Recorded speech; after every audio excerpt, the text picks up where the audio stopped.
BFM Business. 15h, 18h, l'émission 100% Bourse.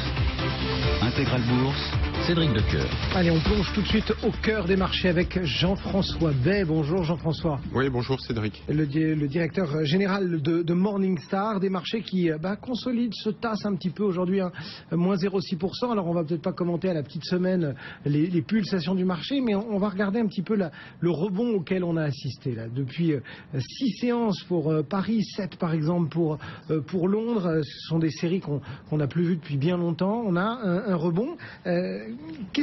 Il vient d'où? Il se caractérise comment? C'est juste une réaction épidermique ou il y a quand même autre chose? La vraie question qu'on se pose tous, c'est est-ce que le rebond va être durable? Est-ce qu'on va rentrer dans un second souffle d'ici la fin de l'année? Et avant de répondre à ces questions, il faut déjà regarder d'où vient le rebond, comment il s'est caractérisé. Vous avez tout à fait raison. Quand on regarde dans le détail justement le rebond de ces derniers jours, on voit, en tout cas sur le marché français, c'est plutôt la recherche des bonnes affaires qui s'est cristallisée pendant ces séances, plutôt à la recherche de titres qui avaient le plus baissé depuis le début de l'année. C'est du Crédit Agricole, c'est du EDF, c'est du Engie, c'est du Arcelor. Donc c'est pas forcément une rotation sectorielle comme on l'entend d'habitude. Ils nous ont dit on va chercher les junks.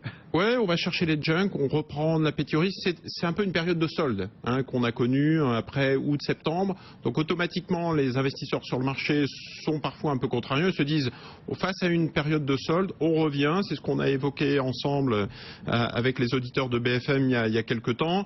Le pétrole, les actions émergentes, le high yield, les actions cycliques, les actions qui avaient le plus baissé ont clairement été amenées à la casse. Et donc le rebond technique vient de là. Et puis aussi distillé un petit peu, aidé en cela par le discours de la Fed et des banques centrales. À partir du moment où on a eu des mauvais chiffres sur l'emploi américain et que la Fed a donné un signal fort d'intervention assez tard, du coup c'est les pro-pays émergents, pétrole, matières premières se sont un peu réveillés.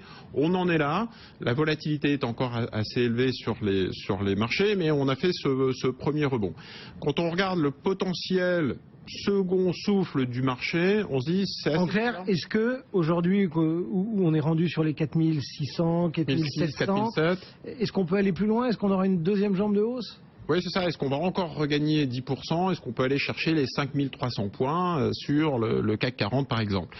Quand on écoute les économistes, c'est assez marrant parce que le camp des économistes sont plutôt bears, sont plutôt vendeurs et baissiers. Je pense qu'ils sont aidés en cela par les news flow et les indicateurs macroéconomiques qui sont plutôt négatifs, puisque la baisse, je le rappelle, au mois d'août est venue de la Chine, la grande déception et le ralentissement chinois, qui est venu un petit peu emporter tous ces marchés.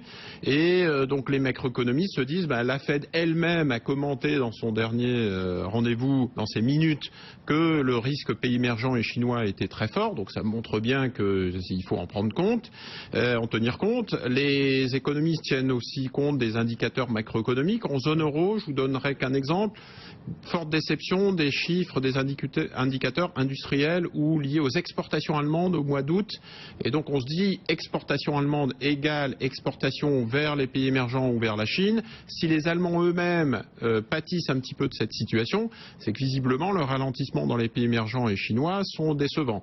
J'en veux pour preuve les derniers chiffres du FMI, j'en veux pour preuve les dernières annonces d'Alcoa qui commence, je dirais, la saison des résultats trimestriels, qui dit les ventes sur l'automobile en Chine, d'habitude c'était plus 6, plus 8%, aujourd'hui ce sera plutôt plus 1%. Donc on voit que même d'un point de vue microéconomique, le ralentissement est tangible.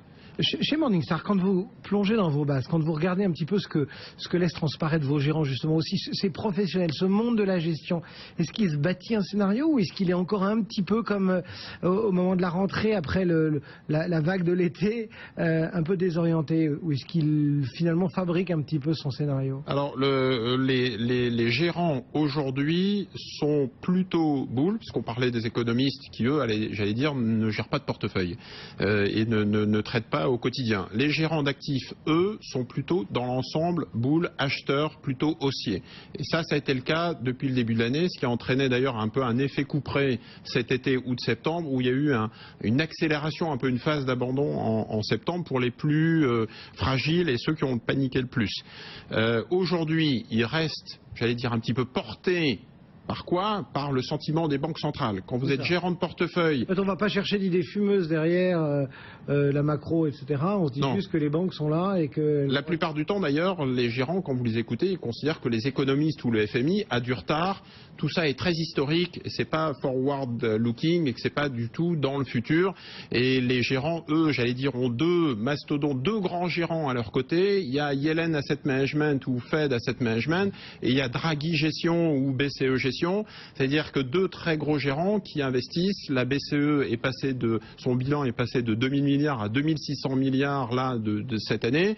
Donc vous avez deux mains fortes, très difficile pour un gérant de battre la Fed ou d'être contre la Fed. Donc eux ont plutôt tendance à accompagner et c'est un peu par anticipation, c'est un peu la méthode Coué parfois, il faut le reconnaître en disant j'espère qu'il va y avoir une recovery en Europe. Ça veut dire qu'on met sur le devant de la scène vraiment ces deux zones, ces deux banques centrales, etc. Et puis on exite un peu tout ce qui touche aux émergents, les questions avec la Chine. On peut vraiment imaginer que tout ça va se jouer sans la Chine parce que c'est quand même elle qui a allumé la mèche dans le courant de l'été. Alors certes, c'était à l'hyper mauvais moment quand il n'y avait plus personne sur le marché, quand les volumes étaient faméliques, mais n'empêche que c'est de là que tout est parti. Oui, je pense que les gérants et les investisseurs aujourd'hui ont bien en tête que le risque majeur, c'est la Chine. Ça s'est un petit peu calmé là récemment dans le rebond, mais globalement, il reste très très présent. La volatilité, je le disais, est encore assez forte. Le moteur de performance sur les États-Unis s'essouffle. Les moteurs américains est déjà au plein de sa puissance. On a une Harley Davidson qui est au maximum de sa vitesse. Elle ne peut pas aller plus loin. Elle ne peut pas accélérer et embrayer sur la croissance mondiale. Le moteur européen, lui, et c'est un tout petit moteur, c'est un tout petit Vespa qui ne pourra pas non plus accélérer ou emmener la croissance mondiale. Donc on sait tous qu'il ne reste plus que le moteur asiatique pays émergent. Et donc, il va falloir distiller et intégrer la manière dont ce moteur soit cale, soit porte la croissance mondiale, et c'est ça qui sera directeur pour la fin d'année. Donc en gros, soit aujourd'hui c'est encore un petit peu tôt pour le savoir parce qu'on n'a pas vraiment d'indicateur du côté de la Chine, mais je le disais tout à l'heure, par ricochet on arrive indirectement à identifier des indicateurs type exportation allemande ou exportation japonaise. Aujourd'hui concrètement, si vous êtes investisseur, soit vous êtes trader, vous continuez cette période de solde, de rebond technique, vous faites votre marché sur les titres qui ont été les plus massacrés. Donc vous profitez un petit peu de cette période-là, quitte à revenir si jamais il y a des indicateurs contrariants qui sortent. Si vous êtes investisseur de moyen long terme, c'est ce qu'on a dit, Action Europe en cœur de portefeuille. La leçon de l'année 2015 sera une leçon pour des investisseurs qui cherchent le market timing et qui n'ont pas les capacités d'être des traders comme vous les recevez au Palais Brongniart. Tout le monde n'a pas les capacités d'être trader. Si vous n'êtes pas trader professionnel, restez investi, ça sera la leçon de 2015. Quels sont les signaux qu'on va aller chercher ou qu'on espère, qu'on attend en provenance de Chine pour nous dire peut-être pas ça va mieux, mais les autorités ont bien pris la mesure de ce qui s'était passé et ont enclenché les bons leviers, ont joué sur les bons leviers pour circonscrire un peu les doutes, les questions, Les indicateurs sur les exportations, les indicateurs classiques macroéconomiques. On attend aussi beaucoup d'un plan de relance chinois. Je pense que c'est aussi dans la communication, puisque la communication a failli au mois d'août. Ils se sont pris un petit peu les pieds dans le tapis, ils ont fait ça au pire moment de manière assez désastreuse. Donc la communication sera aussi importante que les choix et les leviers qui seront activés. Donc on parle de politique de créances douteuses au sein de l'économie chinoise. Peut-être un fonds de diffusance à la chinoise, peut-être un plan de relance supplémentaire. On voit récemment que les réserves de change ont diminué en août et en septembre en Chine. Donc peut-être qu'ils sont en train de soutenir les marchés, soutenir l'économie, j'allais dire, pour faire en sorte que ce soit pas un hard landing mais un soft landing. Donc c'est à la fois des indicateurs macro traditionnels et à la fois des communications de la part du gouvernement chinois. Mais le second souffle sur les marchés sera dépendant de cet élément. Et bien voilà le regard de Jean-François Bay. Merci beaucoup Jean-François, le directeur général de Morningstar, en direct sur le plateau d'Intégral Bourse sur BFM Business. Pour le moment, le marché est toujours en petite consolidation.